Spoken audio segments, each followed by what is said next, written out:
नमस्कार, स्वागत आहे आपल्या शिवशिव कॉर्नरमध्ये। आज आपण पुरणाची पोळी बनवणार आहे, अगदी साध्या आणि सोप्या पद्धतीने। इथं आपण पीठ भिजवण्याची वेगळी पद्धत वापरलेली आहे, त्याचबरोबर आपण मिक्सर किंवा पुरणाची चाळण अजिबात न वापरता पुरण बनवणार आहे। तर चला रेसिपीला सुरुवात करूया। इथं अर्धा किलो डाळ घेतलेली आहे आणि वाटीच्या प्रमाणात म्हणाल तर 2 वाट्या डाळ घेतलेली आहे। आता आपण ही डाळ पाण्यासहित कुकरमध्ये टाकून घेऊया आणि जेवढं हवं असेल तेवढं पाणी टाकून घ्यायचं आहे। तर मी तर 1.5 बोट पाणी टाकून घेतलेलं आहे आणि त्याच्यामध्ये आता आपल्याला थोडंसं तेल आणि चिमूटभर हळद टाकून घ्यायची आहे आणि कुकरचं झाकण लावून आपण कुकरच्या 3 ते 4 शिट्ट्या करून घेऊया। तोपर्यंत आपण कणिक मळून घेऊया। तर कणिक मळण्यासाठी इथं मी 2 वाट्या गव्हाचं पीठ घेतलेलं आहे, चवीपुरतं मीठ घ्यायचं आणि एक चिमूटभर हळद टाकलेली आहे। हळदीमुळे आपल्या पोळीला मस्त असा कलर येतो। तुम्हाला जर एकदम लाईट येलो कलर हवा असेल तर तुम्ही पाण्यामध्ये मिक्स करून हळद टाकायची, म्हणजे मस्त असा लाईट येलो कलर पोळीला येतो। तर आता आपण ही कणिक मळून घेऊया। तर जवळजवळ 7 ते 8 मिनटं चांगली आपल्याला ही कणिक मळून घ्यायची आहे। जेवढी तुम्ही कणिक चांगली मळा तेवढ्या आपल्या पोळ्या ह्या छान होतात।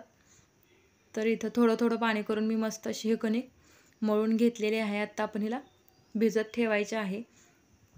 तर भिजत ठेवण्यासाठी मी एक सुती कापड घेतलेला आहे, त्याच्यामध्ये आपल्याला कणिक या पद्धतीने गुंडाळून ठेवायची आहे आणि त्याच्यामध्ये आपल्याला पाणी टाकून घ्यायचं आहे, त्यामुळे आपल्याला नंतर कणिक चेचायची गरज लागत नाही। तर आता आपण ही 20 ते 25 मिनिटासाठी असेच पाण्यामध्ये भिजत ठेवणार आहे। इथं बघा आपल्या कुकरच्या 3 शिट्ट्या करून घेतलेल्या आहेत। डाळ पण एकदम मस्त अशी शिजलेली आहे, अगदी मऊसूत ही डाळ शिजली जाते। आपण भिजवून घेतलेली आहे त्यामुळे डाळ अगदी छान अशी शिजलेली आहे। आता आपण ह्याच्यातील येळवणी सेपरेट करून घेऊया आणि त्याच कुकरमध्ये डाळ टाकून घ्यायची आहे। आपण इथं मिक्सरचा किंवा चाळणीचा वापर करणार नाही, त्यामुळे इथं मी मॅशरच्या सहाय्याने या पद्धतीने आपल्याला डाळ ही बारीक करून घ्यायची आहे। सुरुवातीलाच आपल्याला ही डाळ अशी या पद्धतीने बारीक करून घ्यायची आहे, त्यामुळे नंतर आपल्याला जास्त त्रास होत नाही। तर आपण आता ह्याच्यामध्ये चिमूटभर मीठ टाकून घ्यायचं आहे आणि इथं मी खिसून घेतलेला गूळ टाकलेला आहे। तर आपण 1 वाटी गूळ टाकून घेतलेला आहे। 2 वाट्या डाळीसाठी 1 वाटी गूळ अगदी परफेक्ट प्रमाण आहे। डाळ व्यवस्थित अशी बारीक करून घ्यायची आहे, कारण आपण नंतर वाटणार नाही, त्यामुळे गूळ आणि डाळ व्यवस्थित असं मिक्स करून आपल्याला गॅसवरती ठेवायचं आहे। तर इथं 1 ते 2 मिनटं झाल्यानंतर लगेच आपल्या पूर्ण मिश्रणाला पाणी सुटायला सुरुवात होते, आपलं डाळ आणि गूळ व्यवस्थित असं मिक्स केल्यामुळे। तर आता आपल्याला हे कंटिन्यूस असं मिश्रण हलवायचं आहे।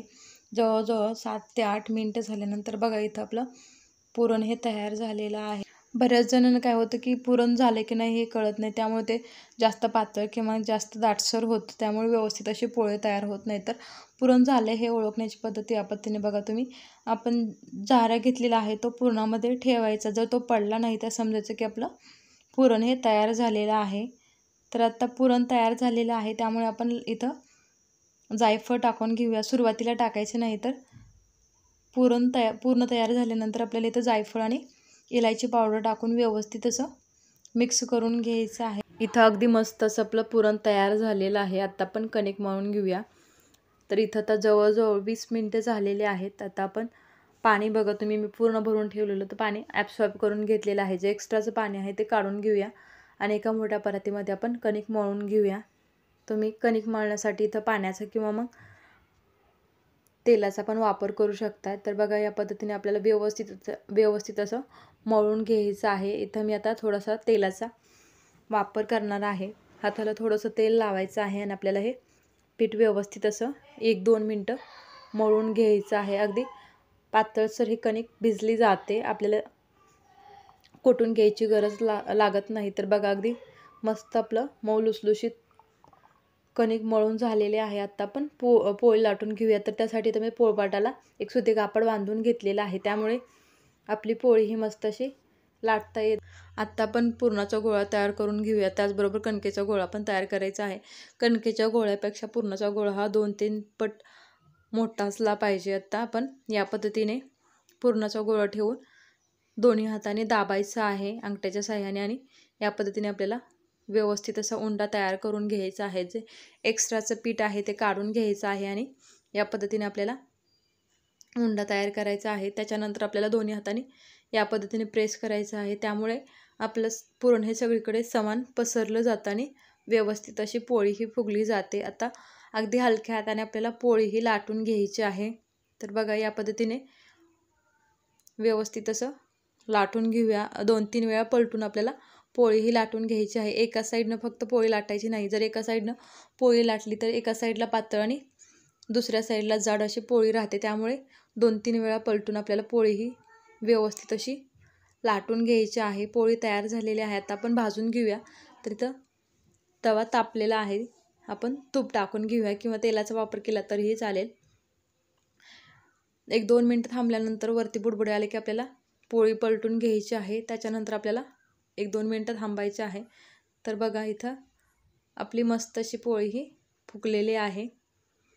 आता दोन्ही साईडनं आपल्याला व्यवस्थित असं भाजून घ्यायचं आहे.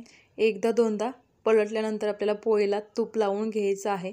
तर बघा अगदी मस्त असं हे आपली पोळी तयार झालेली आहे. पूर्ण कडा वगैरे व्यवस्थित अशा भाजून घ्यायच्या आहे. पोळी फुगल्यामुळे पोळीच्या कडा ह्या थोड्या कच्च्या राहतात. तर त्या आपल्याला व्यवस्थित अशा दाबून भाजून घ्यायच्या आहेत.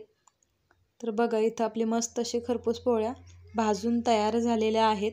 अगदी मऊ लुसलुशीत अशा ह्या पोळ्या तयार झालेल्या आहेत आणि कलर पण अगदी मस्त असा आलेला आहे.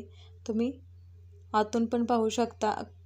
आपलं पुरण अजिबात इकडे तिकडे सांडत नाही आहे, म्हणजे आपल्या पोळीला चिटकून राहिलेलं आहे. अगदी छान अशी ही पोळी तयार झालेली आहे. तर तुम्ही पण ही रेसिपी नक्की घरी ट्राय करा. आणि जर रेसिपी तुम्हाला आवडली असेल तर लाईक करा, शेअर करा, सबस्क्राईब करा आणि त्यापुढील बेल आयकॉनला प्रेस करा. Thanks for watching.